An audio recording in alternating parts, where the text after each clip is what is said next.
எல்லாருக்கும் வணக்கம். Welcome to our channel Techni Tamil. இன்றைக்கி நம்ம என்ன பார்க்க போகிறோன்னா, என்னென்னலாம் டேட்டா டைப்ஸ் இருக்குது சியில் அப்படின்னு பார்க்கலாம். அதுக்கு முன்னாடி டேட்டா டைப்னா என்ன? டேட்டா அப்படிங்கிறது எல்லாருக்குமே தெரியும், அது ஒரு இன்ஃபர்மேஷன். அப்போது டேட்டா டைப்னா அந்த டேட்டா எந்த டைப்பில் இருக்குது அப்படிங்கிறத ஸ்பெசிஃபை பண்ணுறது தான் டேட்டா டைப். ஸோ டேட்டா டைப்னா ஒன்றும் இல்லை, டைப் ஆஃப் டேட்டா. ஒரு டேட்டா அப்படிங்கிறது என்னென்னலாம் டைப்பில் இருக்கலாம்? அது ஒரு நம்பராக இருக்கலாம், இல்லைனா அது ஒரு வேர்டாக இருக்கலாம், என்ன வேணாலும் இருக்கலாம். நான் கொடுக்க போகிற ஒரு இன்ஃபர்மேஷன் என்ன டைப்பில் வேணாலும் இருக்கலாம். அது என்ன டைப் அப்படிங்கிறத நான் ஸ்பெசிஃபை பண்ணணும். அதுக்கு யூஸ் ஆகிறது தான் இந்த டேட்டா டைப். எப்போவுமே டேட்டாவை ஒரு வேரியபிளில் சேவ் பண்ணணும். அந்த வேரியபிளுக்கு ஒரு நேம் கொடுக்கணும். நம்ம அந்த நேம் எப்படி இருக்கணும் அப்படின்னா, அது லெட்டர்ஸ் அண்ட் நம்பர்ஸோட காம்பினேஷனாக இருக்கலாம், இல்லை அண்டர்ஸ்கோர் யூஸ் பண்ணியிருக்கலாம். என்னென்னலாம் டேட்டா டைப் இருக்குது சியில் அப்படின்னு பார்க்கலாம். மொத்தம் டேட்டா டைப்பை ரெண்டு விதமாக பிரிக்கிறாங்க, primitive data type and derived data type. இன்றைக்கி நம்ம ப்ரிமிட்டிவ் டேட்டா டைப்பாக தான் ப்ரைமரியான டேட்டா டைப், அதை பற்றி பார்க்கலாம்.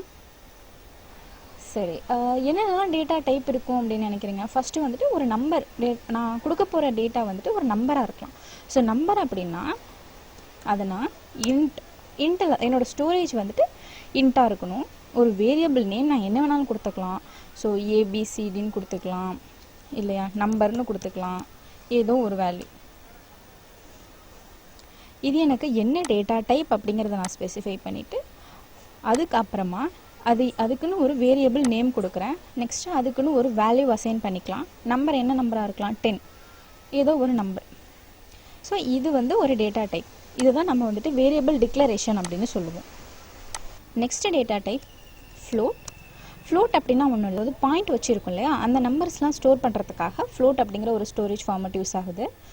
ஸோ ஃப்ளோட் இதை ஸ்டோர் பண்ணுறதுக்கு ஏதோ ஒரு வேரியபிள் நேம் கொடுத்துக்கோங்க. 12 பாயிண்டில் இருக்கணும் இல்லையா, ஸோ 0.5 ஏதாவது கொடுத்துக்கலாம். நெக்ஸ்ட் ஸோ ஃப்ளோட் அப்படிங்கிறது இன்னொரு டேட்டா டைப். நெக்ஸ்ட்டு வந்துட்டு கேர்னா நத்திங் பட் அது ஒரு கேரக்டர்னால் என்ன? ஏபிசிடியில் இருக்கிற ஒரு தனித்தனி ஆல்ஃபபேட்டை நம்ம கேரக்டர் அப்படின்னு சொல்லுவோம். இப்போ ஏங்கிறது ஒரு கேரக்டர், பிங்கிறது ஒரு கேரக்டர். ஸோ கேரக்டர் இது ஏதோ ஒரு ஆல்ஃபபேட்டாக இருக்கலாம். ஆல்ஃபா அப்படிங்கிற ஒரு வேரியபிளில் நான் ஸ்டோர் பண்ணுறேன். கேரக்டருக்கு எப்படி ஒரு வேல்யூ அசைன் பண்ணணும்னா அது வித்தின் சிங்கிள் கோட்டில் இருக்கணும். ஸோ இதுதான் வந்துட்டு கேரக்டர். ஸோ நெக்ஸ்ட்டு வேறு என்ன ப்ரிமிட்டிவ் டேட்டா டைப்ஸ் இருக்குதுன்னு கேட்டால், டபுள் அப்படின்னு ஒரு ப்ரிமிட்டிவ் டேட்டா டைப் இருக்குது. இது லாங் இன்டிஜர்ஸ்லாம் ஸ்டோர் பண்ணுறதுக்கு யூஸ் பண்ணுறாங்க. ஸோ இதுக்கு நான் ஏதாவது ஒரு வேரியபிள் நேம் கொடுத்துக்கலாம், num1 கொடுத்துக்கலாம். ஸோ இதெல்லாம் தான் ப்ரிமிட்டிவ் டேட்டா டைப். இப்போ இதெல்லாம் எப்படி வந்து கன்சோலில் பிரிண்ட் பண்ணி காட்டுறது அப்படின்னு பார்க்கலாம். அதே தான் பிரிண்ட் ஆஃப் ஸ்டேட்மெண்ட் யூஸ் பண்ணணும். இப்போது இதோட அவுட்புட் என்ன வருதுன்னு பார்க்கலாம்.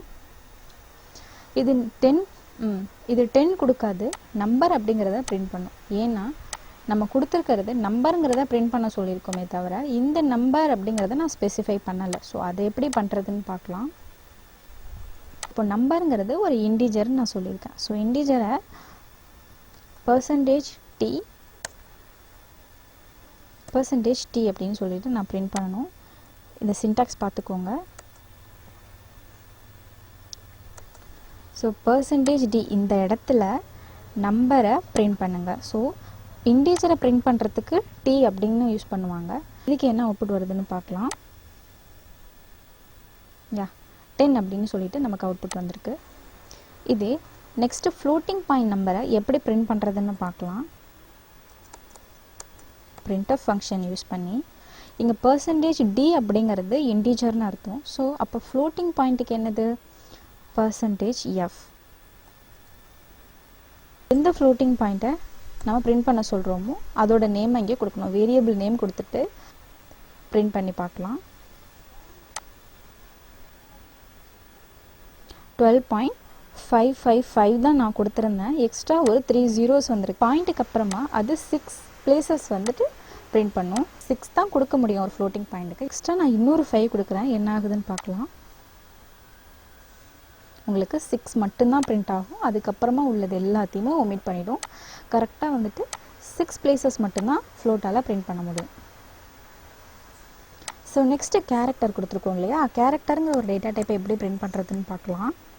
அதுக்கு நீங்கள் %c யூஸ் பண்ணி என்ன கேரக்டருக்கு நம்ம வேரியபிள் நேம் கொடுத்துருக்கோம், ஆல்ஃபா. இப்போ இதை பிரிண்ட் பண்ணும்போது ஏ அப்படின்னு வருது. ஸோ ஒரே லைனில் வருது. ஒரே லைனில் வர்றதுக்கு நம்ம நெக்ஸ்ட் லைனில் வர வைக்கிறதுக்கு என்ன கொடுக்கணும் அப்படின்னா எஸ்கேப் சீக்வென்ஸ் ப்ரீவியஸ் வீடியோலேயே நான் எக்ஸ்பிளைன் பண்ணியிருப்பேன் அதை பற்றி. ஸோ /n கொடுத்தோன்னா நியூ லைனில் பிரிண்ட் ஆகும்.